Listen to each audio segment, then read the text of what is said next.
सामाजिक न्याय आंदोलन आणि लाल सेनेच्या वतीने बाबासाहेब आंबेडकर सांस्कृतिक भवन येथे बहुजन मजूर सुरक्षा परिषदेचे आयोजन करण्यात आलं होतं।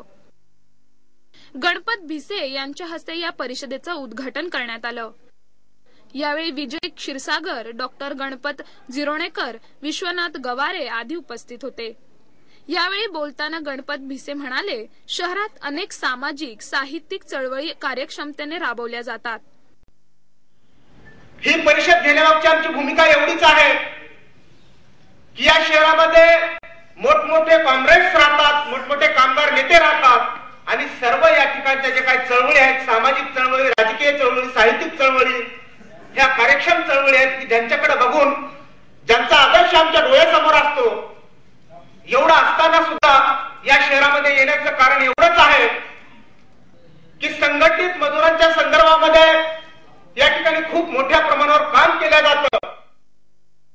संघटित मजुरांसाठी शहरात काम केलं जातं, पण मराठवाडा विदर्भातल्या खेड्यात शासनाच्या योजना पोहोचत नाहीत। त्यामुळे जनावरं आणि माणसांचे हाल होतात।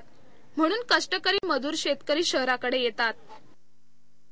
परंतु आज मराठवाड्यातला बीड असेल, उस्मानाबाद असेल, परभणी असेल, नांदेड असेल, जालना असेल, लातूर असेल, जर त्या भागामधली आजची जर परिस्थिती बघितली तर आज लोकांनी अक्षरशः गुरढोरं सोडून दिलेले आहेत। शासनाच्या वतीनं गुरांच्या छावण्याचं आणि दुष्काळ निवारणाच्या ज्या काही योजना आहेत त्या योजना अजून आमच्या लमन तांड्यावर गेलेल्या नाहीत किंवा त्या योजना आमच्या देवळगावपर्यंत जी काही गुरढोरं मरू लागले आहेत त्या ठिकाणी शासनाच्या योजना गेलेल्या नाहीत।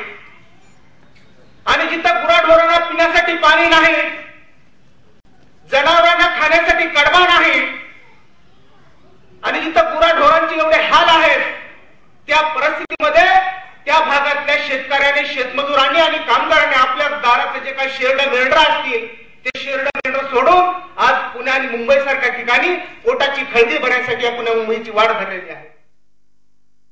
कष्टकऱ्यांच्या बाजूने आवाज उठविण्यासाठी परिषदेचं आयोजन केल्याचं भिसे यांनी सांगितलं।